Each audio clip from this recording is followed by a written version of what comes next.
ഈശോയിൽ പ്രിയപ്പെട്ടവരെ, ദൈവത്തിന് നന്ദി പറയുകയാണ്. ദൈവത്തിന്റെ ആത്മാവിനെ കുറിച്ച് നമ്മൾ ഇന്ന് ധ്യാനിക്കുന്നു. പ്രത്യേകിച്ച് ഇപ്പോൾ പരിശുദ്ധാത്മാവും കുടുംബവും എന്ന വിഷയമാണ്. പരിശുദ്ധാത്മാവും കുടുംബവും.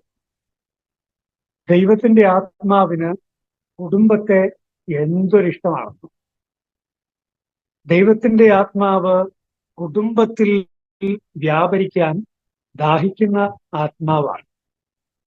ദൈവത്തിന്റെ ആത്മാവ് ഒരു കന്യകയില് ഇറങ്ങി വരികയും അവിടെ തിരുക്കുടുംബത്തിന്റെ അതിസുന്ദരമായ ഒരു ഒരു കാഴ്ച നമ്മളെല്ലാവരും കാണുകയും ചെയ്തു. ദൈവത്തിന്റെ ആത്മാവ് കുടുംബത്തിൽ പ്രവർത്തിക്കുന്ന ആത്മാവാണ്. ഒന്ന് ആലോചിച്ച് നോക്കുക. ദൈവത്തിന്റെ ആത്മാവ് പല രീതികളില് കുടുംബത്തിന് വേണ്ടി പണിയെടുക്കുന്നവരാണ്. കുടുംബത്തിന് വേണ്ടി തന്നെ. നോക്കണം, നമ്മള് അപ്പസ്തോല പ്രവർത്തനങ്ങള് 10-ാം അധ്യായത്തിൽ നമ്മൾ കാണുന്നു, കൊർന്നേലിയുസിന്റെ കുടുംബത്തിലേക്ക് പോകാൻ പത്രോസിനെ ക്ഷണിക്കുന്ന പരിശുദ്ധാത്മാവ്. കുടുംബത്തിലേക്ക് നോക്കൂ. നമ്മള് 10-ാം അധ്യായത്തില് നമ്മൾ കാണുകയാണ്, കൊർന്നേലിയൂസ് ഒരു ദിവസം ഏതാണ്ട് 9-ാം മണിക്കൂറിൽ കൊർന്നേലിയൂസ് എന്ന് വിളിച്ചുകൊണ്ട് ഒരു ദൈവദൂതൻ ആഗതമാകുന്നത് ആ ഒരു ദർശനത്തിൽ അവൻ കണ്ടു. അപ്പോ കൊർന്നേലിയൂസിന് ദൈവദൂതനാകുന്നതാണ്. എന്നിട്ട് പിറ്റേ ദിവസം ആളുകളെ അയക്കാനായിട്ട് പറയുകയാണ്. യോപ്പായിലേക്ക് ആളയച്ച് പത്രോസ് എന്ന് വിളിക്കപ്പെടുന്ന ശിമയോനെ വരുത്തുക. ഇനി രസകരമായ കാര്യം, കുറച്ചുകൂടി കഴിഞ്ഞ് 17-ാം വാക്യത്തിൽ എത്തുമ്പോ താൻ കണ്ട ദർശനത്തിന്റെ അർത്ഥം എന്തെന്ന് പത്രോസ് സംശയിച്ചു നിൽക്കുകയായിരുന്നു. അപ്പൊ പത്രോസിനും ഒരു ദർശനം ഉണ്ടായി. അങ്ങനെ സംശയിച്ചു നിൽക്കുമ്പോൾ കൊർന്നേലിയൂസ് അയച്ച ആളുകൾ ശിമയോന്റെ വീട് അന്വേഷിച്ച് പടിവാതിൽക്കൽ നിൽപ്പുണ്ടായിരുന്നു. നോക്കൂ, 19-ാം വാക്യം നോക്കി. പത്രോസ് ദർശനത്തെക്കുറിച്ച് ചിന്തിച്ചു കൊണ്ടിരുന്നപ്പോൾ ആത്മാവ് അവനോട് പറഞ്ഞു. പരിശുദ്ധാത്മാവ് പത്രോസിനോട് പറയുകയാണ്, ഇതാ 3 പേർ നിന്നെ അന്വേഷിക്കുന്നു. എഴുന്നേറ്റ് താഴേക്കു ചെല്ലുക. ഒന്നും സംശയിക്കാതെ അവരോടൊപ്പം പോവുക. എന്തെന്നാൽ ഞാനാണ് അവരെ അയച്ചിരിക്കുന്നത്. പത്രോസിന്റെ അടുത്ത് ആളെ അയച്ചിരിക്കുന്നു. ശരിയാ, കൊർന്നേലിയൂസിന് ഒരു ദർശനം ഉണ്ടായിട്ട് വെളിച്ചത്തിലാണ് കൊർന്നേലിയൂസ് അയച്ചത്. പക്ഷെ പരിശുദ്ധാത്മാവ് പറയാണ്, ഞാനാണ് അവരെ അയച്ചിരിക്കുന്നത്. പ്രിയപ്പെട്ടവരെ, കൊർന്നേലിയൂസിന്റെ കുടുംബത്തിലേക്ക് പത്രോസ് എത്തിച്ചേരുക എന്നുള്ളത് പരിശുദ്ധാത്മാവിന്റെ പ്രത്യേകമായ പ്ലാനിൽപ്പെട്ടതായി. കുടുംബത്തിൽ പത്രോസിനെ എത്തിക്കുന്ന പരിശുദ്ധാത്മാവ്. അവിടെ കുടുംബത്തിൽ പത്രോസ് എത്തിയതിനു ശേഷം എന്താ സംഭവിക്കുന്നത്? പത്രോസിന്റെ പ്രസംഗം അവിടെ പ്രസംഗം പറഞ്ഞുകൊണ്ടിരിക്കുന്ന നേരത്ത് ഈശോയുടെ പീഡാസഹന മരണ ഉത്ഥാനങ്ങളെ കുറിച്ച് ശക്തമായി പ്രഘോഷിച്ചുകൊണ്ടിരിക്കുന്ന നേരത്ത് 44-ാം വാക്യം, പത്രോസ് ഇത് പറഞ്ഞുകൊണ്ടിരിക്കുമ്പോൾ തന്നെ കേട്ടുകൊണ്ടിരുന്ന എല്ലാവരുടെ മേൽ പരിശുദ്ധാത്മാവ് വന്നു. കുടുംബത്തിൽ പത്രോസിനെ എത്തിച്ചിട്ട്, പത്രോസിനെ കൊണ്ട് ആത്മനിറവുള്ള പ്രഘോഷണം നടത്തിച്ചിട്ട്, അവിടെയുള്ള സകലരുടെയും മേൽ, വിജാതീയരാണെന്ന് ഓർക്കണം, മാമോസ മുങ്ങിയിട്ട് പോലും ഇല്ല എന്ന് ഓർക്കണം, അവിടെയുള്ള സകലരുടെ മേൽ ദൈവത്തിന്റെ ആത്മാവ് ഇറങ്ങി വന്നു. ആത്മാവിന്റെ വലിയ അഭിഷേകം ആ കുടുംബത്തിലും അവിടെ തടിച്ചുകൂടിയിരുന്ന മനുഷ്യരുടെ ഇടയിലും ഉണ്ടാവുകയാണ്. ദൈവത്തിന് നമുക്ക് നന്ദി പറയാം. കുടുംബത്തെക്കുറിച്ച് ശ്രദ്ധയുള്ള ദൈവത്തിന്റെ ആത്മാവ് കുടുംബാംഗങ്ങളെ ആത്മാഭിഷേകമുള്ളവരാക്കാൻ എപ്പോഴും താല്പര്യമുള്ള, അതിനുവേണ്ടി ശ്രമിക്കുന്ന ദൈവത്തിന്റെ ആത്മാവ്. ഒന്ന് ആലോചിച്ച് നോക്ക്. മറിയത്തെ ഗബ്രിയേൽ ദൈവദൂതൻ വന്ന് മറിയത്തോട് സംസാരിച്ച് സ്വർഗത്തിന്റെ ദൂതൊക്കെ കൊടുത്ത്, മറിയം ഇതെങ്ങനെയാ സംഭവിക്കണം എന്ന് അറിഞ്ഞുകൂടല്ലോ എന്നൊക്കെ പറഞ്ഞ് അപ്പോഴ് പറയുന്നത് എന്താ? അത്യുന്നതന്റെ ശക്തി നിന്റെ മേൽ ആവസിക്കും. അപ്പൊ പരിശുദ്ധാത്മാവ് നിന്റെ മേൽ ആവസിക്കും. ഇനി അത് കഴിഞ്ഞിട്ട് തൊട്ടു പിന്നാലെ നമ്മൾ എന്താ കാണുന്നേ? തിടുക്കത്തിൽ ഒരു കുടുംബത്തിലേക്ക് യാത്ര പുറപ്പെടുന്ന മറിയം. ഒരു കുടുംബത്തിലേക്ക് തിടുക്കത്തിൽ യാത്ര പുറപ്പെടുന്ന മറിയം. പ്രിയപ്പെട്ടവരെ, ആ കുടുംബത്തിലേക്ക് തിടുക്കത്തിൽ യാത്ര പുറപ്പെടണം എങ്കിൽ നിങ്ങൾ മനസ്സിലാക്കണം, വലിയൊരു ഡിസ്റ്റൻസ് അവിടെയുണ്ട്. അങ്ങനെ ഒന്നും എളുപ്പത്തിലൊന്നും അവിടെ എത്താൻ പറ്റില്ല. 167 കിലോമീറ്ററിന്റെ വ്യത്യാസമുണ്ട് നസ്രത്തും യോഹന്നാന്റെ വീടുള്ള ഐൻ കെരമും തമ്മിൽ. 167 കിലോമീറ്റർ. ദൈവത്തിന്റെ ആത്മാവ് മറിയത്തെ അങ്ങോട്ട് തിടുക്കത്തിൽ കൊണ്ടുപോവുകയായിരുന്നു. കാരണം എന്താ? കാരണമുണ്ട്, വ്യക്തമായ ലക്ഷ്യമുണ്ട്. മറിയം ചെന്ന് അഭിവാദനം ചെയ്തു. ഷലോം ഷലോം ലഖെലിഷേവ, ഷലോം ലഖെലിഷേവ, എലിശാമ്മേ നിനക്ക് സമാധാനം. അങ്ങനെ ഒറ്റ ആശംസ അല്ലെങ്കിൽ അഭിസംബോധന കേട്ടപ്പോൾ തന്നെ സംഭവിച്ചത് എന്ത് എന്ന് നിങ്ങൾക്കറിയാം. എലീശാമ്മയുടെ ഉദരത്തിലെ ശിശു കുതിച്ചു ചാടി എന്നാണ്. എലീശാമ്മയുടെ ഉദരത്തിലെ ശിശു കുതിച്ചു ചാടി. സഖറിയായുടെ ഭവനത്തിൽ മറിയത്തെ എത്തിച്ചിട്ട്, മറിയത്തെ കൊണ്ടൊരു അഭിവാദനം ചെയ്യിച്ചിട്ട് അവിടെ ഒരു മഹാസംഭവം ഉണ്ടാവുകയാണ്. പരിശുദ്ധാത്മാവ് ഉണ്ടാക്കുകയാണ്. എലീശാമ്മയുടെ ഉദരത്തിലെ ശിശു കുതിച്ചു ചാടി. എന്താണ് അവിടെ സംഭവിച്ചത് എന്നാണ് നിങ്ങൾ വിചാരിക്കുന്നത്? എന്താണ് അവിടെ സംഭവിച്ചത്? കുഞ്ഞിന് എന്തു പറ്റി? എലീശാമ്മയുടെ ഉദരത്തിൽ കിടന്ന കുഞ്ഞിന് എന്തു പറ്റി? ലൂക്ക 1:15 വായിക്കുമ്പോഴേ എന്തു പറ്റി എന്ന് നമുക്ക് മനസ്സിലാവും. ലൂക്ക 1:15. അവൻ അമ്മയുടെ ഉദരത്തിൽ വച്ചു തന്നെ പരിശുദ്ധാത്മാവിനാൽ പൂരിതനാകും. സഖറിയായോട് ദൈവദൂതൻ കൊടുത്തിരുന്ന ഒരു അറിയിപ്പാണ്. സ്നാപക കുഞ്ഞ് അമ്മയുടെ ഉദരത്തിൽ വച്ചു തന്നെ പരിശുദ്ധാത്മാവിനാൽ പൂരിതനാകുമത്രേ. ആ മാലാഖയുടെ ആ ഒരു പ്രോഫസി, ആ ഒരു വാഗ്ദാനമുണ്ടല്ലോ, അല്ലെങ്കിൽ ആ ഒരു പ്രവചനമുണ്ടല്ലോ, അത് പൂർത്തിയായ നേരമാണ് മറിയത്തിന്റെ വരവിന്റെ നേരം. സ്നാപകൻ അമ്മയുടെ ഉദരത്തിൽ കിടന്ന് കുതിച്ചു ചാടിയത് പരിശുദ്ധാത്മാവിനാൽ നിറഞ്ഞതുകൊണ്ടാണ്. അത് മാത്രമോ, ആ കുടുംബത്തിൽ മറ്റൊരു സംഭവം കൂടി ഉണ്ടാവുന്നു. എലീശാമ്മയും പരിശുദ്ധാത്മാവ് നിറഞ്ഞവളായി ഉദ്ഘോഷിച്ചു. എലീശാമ്മയും പരിശുദ്ധാത്മാവ് നിറഞ്ഞവളായി ഉദ്ഘോഷിച്ചു. നോക്ക്, കുഞ്ഞും തള്ളയും. കുഞ്ഞ് പുറത്തു വന്നിട്ടില്ല, പക്ഷെ അകത്തു വെച്ച്, അമ്മയുടെ ഉദരത്തിൽ വെച്ച് കുഞ്ഞാത്മാവിനാൽ നിറയുന്നു. കുഞ്ഞിനെ വഹിക്കുന്ന അമ്മയും ആത്മാവിനാൽ നിറയുന്നു. പരിശുദ്ധാത്മാവ് കൃത്യമായും പ്ലാനിട്ടു ചെയ്ത പദ്ധതിയാണ്.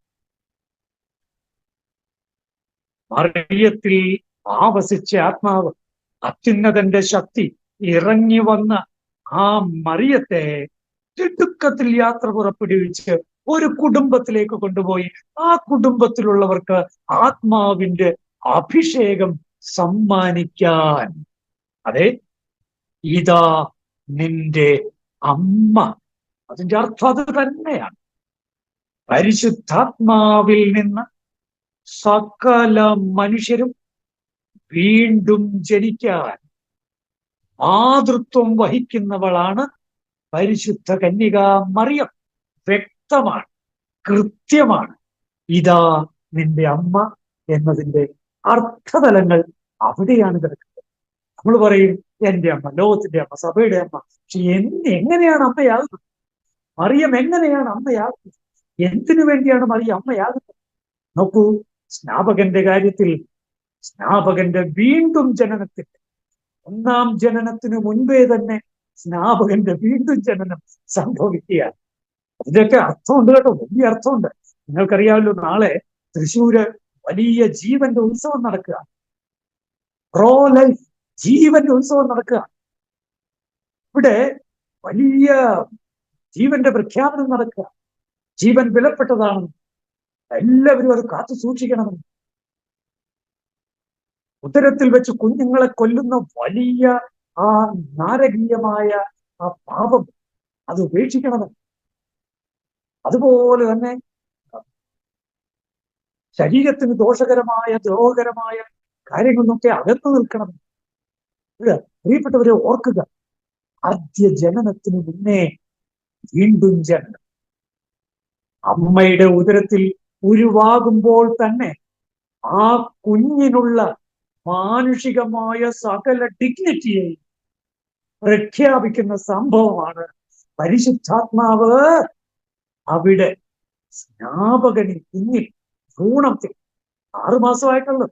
6 മാസം ഭ്രൂണം എന്നല്ല, കുറച്ചുകൂടി വളർച്ചയായി 6 മാസം ഉള്ള സ്നാപകനിൽ ആത്മാവ് നിറഞ്ഞതിലൂടെ ലോകത്തിന് മുഴുവൻ ദൈവാത്മാവ് കാണിച്ചു തരികയാണ്. ഓരോ അമ്മയുടെയും ഉദരത്തിൽ കിടക്കുന്ന കുഞ്ഞ്, അവന്റെ മാനുഷികമായ ഡിഗ്നിറ്റി, അത് നമ്മൾ അതേക്കുറിച്ച് ചിന്തിക്കണം, അതേക്കുറിച്ച് നമ്മൾ പറയണം, അതേക്കുറിച്ചുള്ള ആശയങ്ങൾ മറ്റുള്ളവരുമായിട്ട് പങ്കുവയ്ക്കണം. ഒരു കാരണവശാലും ഒരു ഗർഭസ്ഥ ശിശുവും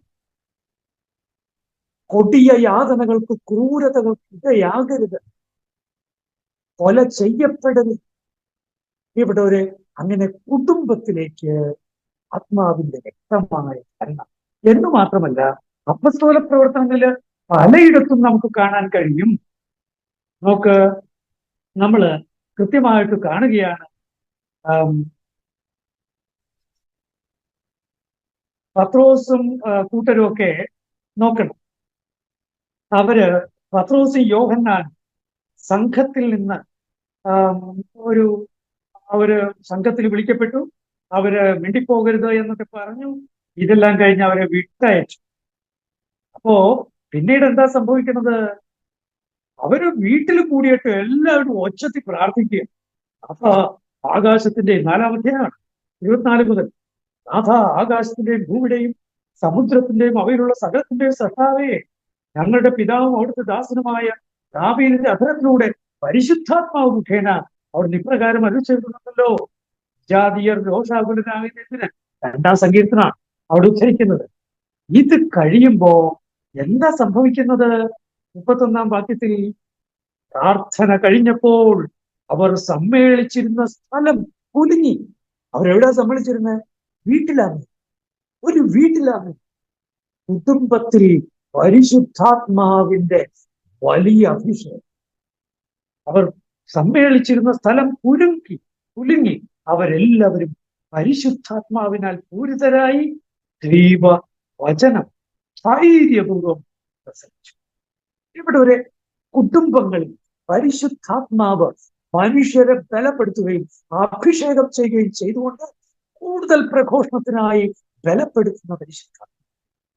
ഇതേ ആത്മാവാണ് ഇന്ന് നിങ്ങളുടെ കുടുംബത്തിൽ ഉള്ളത് എന്ന് മറക്കരുത്.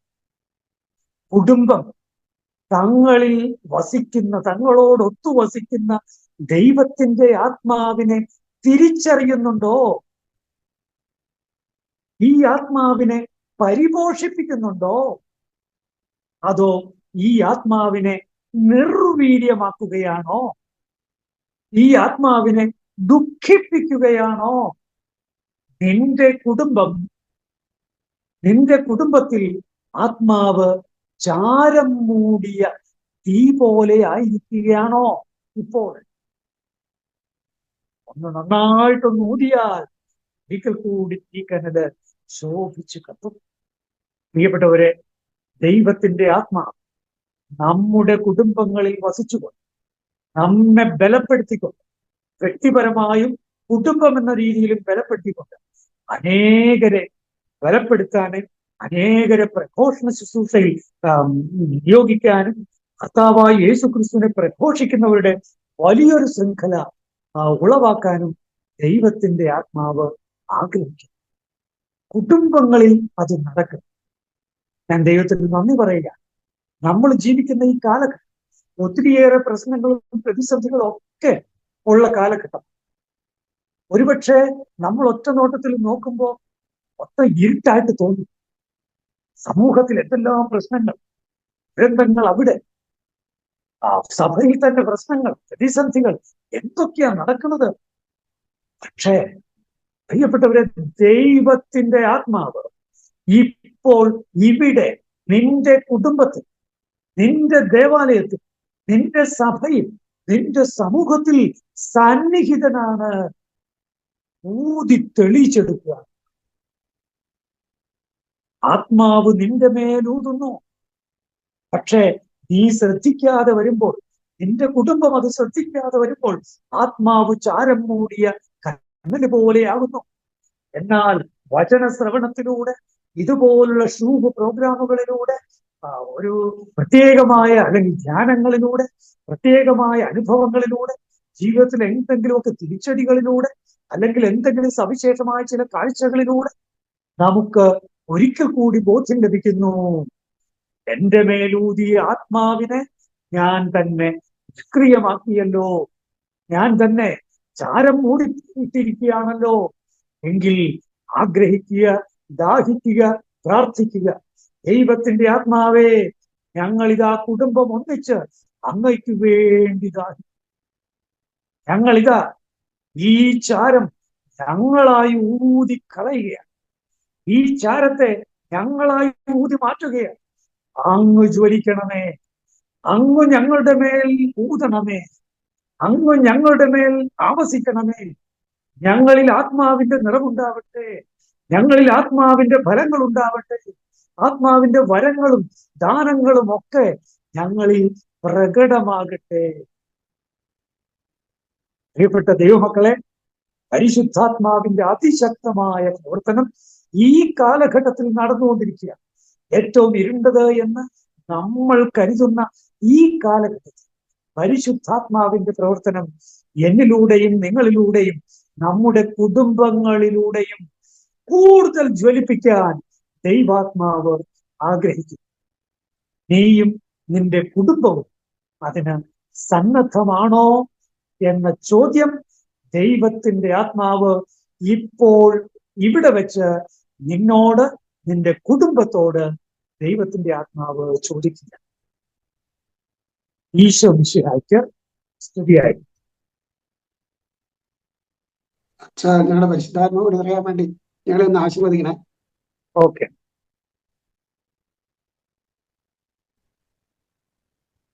ദൈവത്തിന്റെ ആത്മാവേ, പരിശുദ്ധാത്മാവേ, തിരുക്കുടുംബത്തെ രൂപപ്പെടുത്തിയ പരിശുദ്ധാത്മാവേ, സഖറിയായുടെ ഭവനത്തിലേക്ക് മറിയത്തെ കടത്തിക്കൊണ്ട് ചെന്നുകൊണ്ട് അവിടെയുള്ളവരുടെ മേൽ ആത്മാവ് ഇറങ്ങി വരാൻ ഇടയാക്കിയ പരിശുദ്ധാത്മാവേ,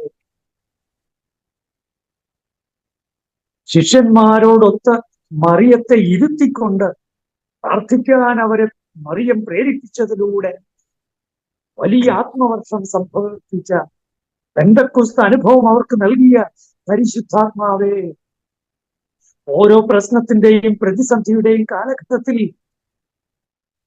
ആ സമ്മേളിച്ചിരുന്ന സ്ഥലം, ആ വീട് കുലുങ്ങും വിധം അവരെ ആത്മനിറവ് നൽകി ജ്വലിപ്പിച്ച് ധൈര്യമുള്ളവരാക്കിയ പരിശുദ്ധാത്മാവേ, കൊർണേലീസിന്റെ കുടുംബത്തിലേക്ക് ചെല്ലാൻ പത്രോസിനെ ഒരുക്കിയ പരിശുദ്ധാത്മാവേ, ആ കുടുംബത്തിൽ വെച്ച് പ്രഘോഷണത്തിനായി പത്രോസിനെ ബലപ്പെടുത്തിയ പരിശുദ്ധാത്മാവേ, പ്രഘോഷിച്ചുകൊണ്ടിരിക്കുന്ന നേരത്ത് തന്നെ എല്ലാവരുടെയും മേൽ വന്നു നിറഞ്ഞ പരിശുദ്ധാത്മാവേ, എന്റെ മേൽ ശക്തിയോടെ ആവസിക്കണമേ. മാമോദീസായിലൂടെ, സ്ഥൈര്യലേപനത്തിലൂടെ എല്ലാം ഞാൻ സ്വീകരിച്ച ആത്മാവേ, അങ്ങെന്നിൽ ജ്വലിക്കണമേ, അങ്ങെന്നിൽ ഉണരണമേ. എന്റെ കൂദാശകളിൽ ഞാൻ സ്വീകരിച്ച ആത്മാവേ, എന്റെ ചിന്തകൾ കൊണ്ട്, പ്രവൃത്തികൾ കൊണ്ട്, എന്റെ വാക്കുകൾ കൊണ്ട്, നിലപാടുകൾ കൊണ്ട് എന്റെ കൗദാശികമായ ബലത്തെ ഞാൻ കെട്ടിയിട്ടിട്ടുണ്ടെങ്കിൽ, ദൈവത്തിന്റെ ആത്മാവെ, ഈ നിമിഷം ഞാൻ പ്രാർത്ഥിക്കുന്നു, എന്നെയും എന്റെ കുടുംബത്തെയും ആത്മാവിന്റെ വലിയ സ്വാതന്ത്ര്യത്തിലേക്ക് നയിക്കണമേ. സ്വർഗസ്ഥനായ ഞങ്ങളുടെ പിതാവേ, അങ്ങയുടെ നാമം പൂജിതമാകണമേ, അങ്ങയുടെ രാജ്യം വരണമേ, അങ്ങയുടെ തിരുമനസ് സ്വർഗത്തിലെ പോലെ ഭൂമിയിലുമാകണമേ. അന്നു വേണ്ട ആഹാരം ഇന്ന് ഞങ്ങൾക്ക് തരണമേ. ഞങ്ങളോട് തെറ്റ് ചെയ്യുന്നവരോട് ഞങ്ങൾ ക്ഷമിക്കുന്നത് പോലെ ഞങ്ങളുടെ തെറ്റുകൾ ഞങ്ങളോട് ക്ഷമിക്കണമേ. ഞങ്ങളെ പ്രലോഭനത്തിൽ ഉൾപ്പെടുത്തരുതേ, ഞങ്ങളെ രക്ഷിച്ചു കൊള്ളണമേ. പരിശുദ്ധമ്മേ, ഞങ്ങളെല്ലാവരും ആത്മാവിനാൽ നിറയപ്പെടാൻ, ഞങ്ങൾക്ക് മാതൃത്വം വഹിക്കാൻ ഈശോ അമ്മയെ തന്നെയാണല്ലോ നിയോഗിച്ചിരിക്കുന്നത്. ആത്മാവിൽ നിന്നുള്ള ജനനത്തിനുള്ള മാതൃക അങ്ങയുടെ ജനനമാണല്ലോ. ആത്മാവിൽ നിന്ന് അങ്ങ് ജനിച്ചത് മറിയത്തിന്റെ ഉദരത്തിൽ നിന്നായിരുന്നല്ലോ. അതേ പാറ്റേൺ ഞങ്ങളുടെ എല്ലാവരുടെയും വീണ്ടും ജനനത്തിനായി അങ്ങ് നിശ്ചയിച്ചിരിക്കുന്നു. ഇതാ നിന്റെ അമ്മ, ഇതാ നിന്റെ വീണ്ടും ജനനത്തിന് മാതൃത്വം വഹിക്കുന്ന അമ്മ. പരിശുദ്ധമ്മേ, ഞങ്ങൾക്ക് വേണ്ടി പ്രാർത്ഥിക്കണമേ. ഞങ്ങളെല്ലാവരും, പ്രത്യേകിച്ച് ഞങ്ങളുടെ കുടുംബം ആത്മാവിനാൽ നിറയാൻ അമ്മയുടെ പ്രാർത്ഥന, അമ്മയുടെ മാധ്യസ്ഥ്യം ഞങ്ങൾക്ക് ലഭിക്കട്ടെ. നന്മ നിറഞ്ഞ മറിയമേ സ്വസ്തി, കർത്താവ് അങ്ങയോടുകൂടെ സ്ത്രീകളിൽ അങ്ങ് അനുഗ്രഹിക്കപ്പെട്ടവളാകുന്നു. അങ്ങയുടെ ഉദരത്തിൻ ഫലമായി ഈശോ അനുഗ്രഹിക്കപ്പെട്ടവനാകുന്നു. പരിശുദ്ധ മറിയമേ, തമ്പുരാന്റെ അമ്മേ, പാപികളായ ഞങ്ങൾക്ക് വേണ്ടി ഇപ്പോഴും ഞങ്ങളുടെ മരണസമയത്തും ഒരാളപേക്ഷിച്ചു. കർത്താവ് നിങ്ങളോടുകൂടെ, സർവശക്തനായ ദൈവം പിതാവും പുത്രനും പരിശുദ്ധാത്മാവും നിങ്ങളെ സമൃദ്ധമായി അനുഗ്രഹിക്കുമാറാകട്ടെ. ഈശോ മിശിഹായ്ക്ക് സ്തുതിയായിരിക്കട്ടെ.